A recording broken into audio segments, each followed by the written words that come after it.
Today I want to talk to you about the one email from Amazon you do not need to ignore. Amazon sends us a lot of emails. We get emails every day, multiple emails from Amazon. Things like, hey, your product might not be the, cheapest item or the price the lowest. And we're like, yeah, we don't price our items as the lowest. Amazon will say, hey, here are some products that you used to carry. Maybe you should carry them again because they're very popular. I'm like, thank you, Amazon. Other emails like, hey, these are a bunch of items that you don't carry, but maybe you should. Okay, they send a ton of emails. But the one email I think that you should never, ever, ever, ever ignore is an ASIN change notification email from Amazon. I used to get these all the time. I still get them all the time. And before, I would just be like, okay, someone's done something to improve the listing. Maybe they've changed the title or the description a little bit, added a new picture or something, and it's just to improve it. So I'll just ignore it. But that was the absolute wrong thing to do. Please, please, please, if you are getting these emails, you need to do something about it. And we're going to talk about that today. I think 96% of the time when someone goes into Amazon and changes an ASIN by changing the title, description, all of that other kind of stuff, they're trying to make it better. But for some reason, and that's a whole nother periscope we can get into later, there are some people who wreck product descriptions, wreck titles, wreck the listing page on Amazon. And what we need to do is make sure that we're aware so that they can be fixed. Because I think about 4 to 5% of the changes that I see, they're either wrong or maybe they're somebody who's a person who just came over from eBay and they thinks that this is the way to do that, even though Amazon's way of doing things is different from eBay. But okay, so I'm going to start off by talking about the three reasons why you need to make sure you check these emails and do something about them. Number one, you need to make sure that you fix these inaccuracies because it will reduce your negative feedback. Some of these people, they change the product title, they change the description, they change the picture. There's all different types of changes. You want to make sure that those changes are accurate, because if they change the title from set of 3 to set of 6, and you're still sitting on a set of 3, that could totally ruin your business. You can get negative feedback. To make sure that things are correct, be sure you reply, and I'll show you in a second how to do that, how to fix these changes. But the first reason why is to reduce negative feedback. The second reason is to reduce returns. You don't want someone buying something thinking they were getting something in the color orange, and now they're getting something in the color pink. And so, it will reduce returns by making sure that these changes are correct. And number 3 is that it will increase your sales, making sure that the product description is correct, not just correcting the wrong things, but making sure that the right things are there. That will help increase your sales. And number 4, I said 3, but hey, here's a bonus one. It will reduce the likelihood of your Amazon account being suspended. Because if you have your customers saying, hey, this product was not as described as on the website, this product does not match the description, this product, that will ding your account, and the more of those that you get, the more likelihood you will have to be suspended. For more information about getting your Amazon account reinstated or avoiding suspension, I really highly recommend Cynthia Stein's book, Suspension Prevention. You can find more about that, fulltimefba.com/prevention. So that's the reason why. I want to show you what the email looks like. So at Amazon Services, one of your listings has had a detail change, and it says, hey, they could have changed the item name. Oh my goodness, if the item name changes and it's something wrong, you want to fix that. There could be the product description, and you want to make sure that the product description is correct. So many people change it to things that are just so inaccurate or have nothing to do with the product. They're just trying to get certain keywords in or something to, you want to make sure that the product description actually matches the product. Item keywords, you want to make sure that those match. Item type, that's also the categories are involved. I've seen, toys in the office supply category. I've seen, all sorts of different things in different categories that simply do not match. And then the shipping weight, that's important too, because a lot of times merchant fulfilled sellers will come in, make an item heavier on the description so that they can pocket more money because Amazon pays them to cover the shipping cost. So all these different types of things. And so when you scroll down, you will see that there's a link. Click here to view a detailed report of your ASINs that underwent changes. Or click here to vote to disagree with the decision to make the ASIN change pages below.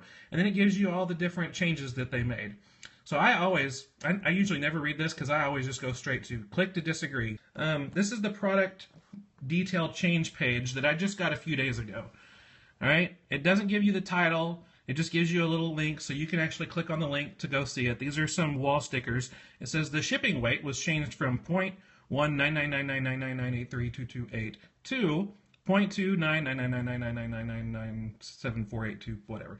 So, you know, for me, I really can't agree or disagree with this because it's, you know, I don't know how much it weighs, but it's such a small change that, you know, right now I will agree. But I will remember this item because if in a few more days I get another shipping change, because it's making it heavier.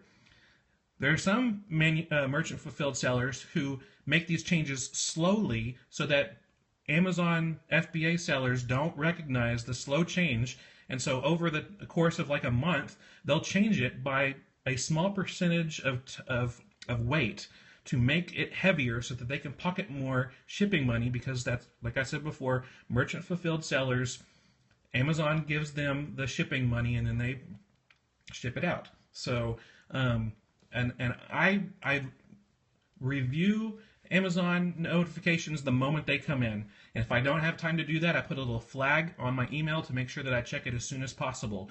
Because you want to make sure you check it as soon as possible, because if enough people vote to either agree or disagree with the changes, then Amazon will make a decision, and sometimes you'll click on it and it might end up being a blank page.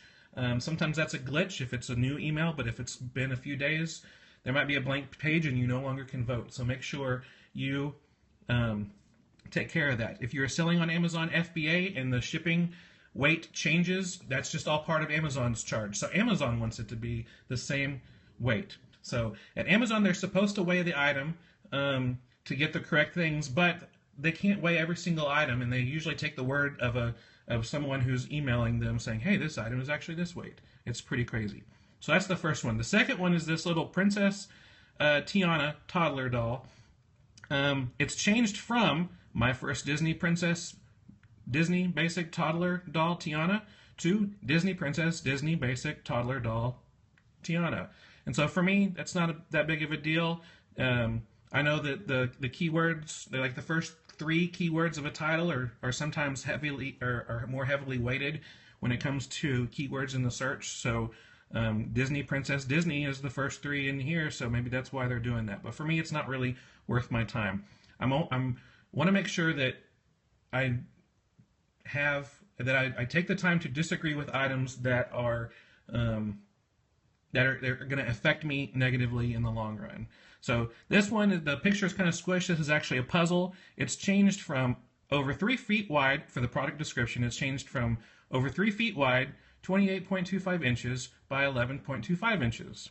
And now the product description says, the Hoffman brothers have established themselves as America's foremost family of wildlife artists. Each is one, and so it talks about the artists. And so, you know, this is somewhere where I was like, you know what, both of those things are good. Both of those things can be needed.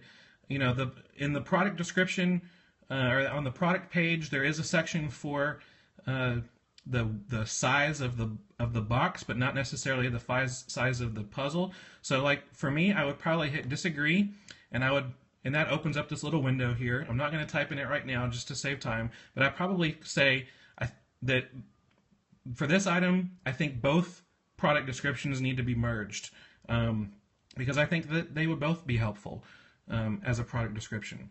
And then we'll move down here. The next one is a Hexbug Nano glow-in-the-dark kit, and it talks about powered by a tiny motor, has lenticular legs, industrious critter, and talks about the toy. But in this new one, it says, Innovation First Glow-in-the-Dark Nano Kit. Assortment. Product received may different from product pictured. Amazon does not like that. Listing is for one of the product chosen at random from the assortment. If there's a way you can put, you know, colors may vary in the description, so it doesn't need to be in this product description. Please contact us for availability and requests. For me, when I see this, this sounds like someone coming over from eBay who thinks that The customer can contact them directly, request a particular color. But this is something specialized, so I would hit disagree. And for this, I would just say something like, previous product description is better. New product description violates Amazon policies. Just quick and quick and you're done. And this was the one that drives me crazy, because I get this product review. This is the Yard Safari Magnetic Bug Habitat. It's about controlling little bugs in a little universe, a little magnet. It's a lot of fun. Someone changed the product description to soon. One word, 4 letters, soon. That's all it says. And so, you know, obviously I disagree, and I say, new product description is only 1 word. That's not enough and has nothing to do with the product. Previous product description is superior. And so, and what really drives me nuts about this is that in 2 or 3 days, I will get an ASIN notification telling me that Amazon has corrected it, that the previous is now the soon, and the new one is the correct one. And then 2 or 3 days later, I will get again, somebody has changed it back to soon. And so it's been going back and forth for about 3 weeks, and it's driving me crazy. When you're finally done, there's a little submit button down here, and it takes you to, you know, it submits your votes. It says, thank you very much for your time. It's well worth your time. I've got more information about this, these tips, things you need to be looking out for. I've got a bonus tip on the blog, something that you really need to understand that will help you in your business. fulltimefba.com/ASIN-change, and you can learn more about that. And it's just something that you need to do to take control of your inventory, make sure that people don't mess things up, and to make sure that your inventory matches what you actually sent in. This is very important. You do not want to just ignore these emails, because it will build up over time, and your inventory will change, the descriptions will change, and you want to make sure that you fix this. Don't rely on somebody else to do this for you. Amazon needs multiple people disagreeing with some of these changes that are wrong, so that they can see that the changes are actually wrong, so that you can have a stronger inventory for your Amazon business. That's all we have for today. Thank you so much for watching. I really appreciate it. If you like this video, give us a thumbs up below, or if you have a comment or a question, you can do that below too. I try to respond to all comments and questions as soon as possible, so if you have any questions about what I said, or want to follow up on something, or maybe even want to add something to the discussion, you can do that in the comments section below. If you want to make sure you don't miss out on any Amazon FBA videos, be sure you subscribe, and you can always find more about me going to fulltimefba.com. Subscribe to our blog. We got lots of freebies for you and lots of stuff to help you take your Amazon business to the next level. Well, I will see you later, and I hope you have a great day. Bye.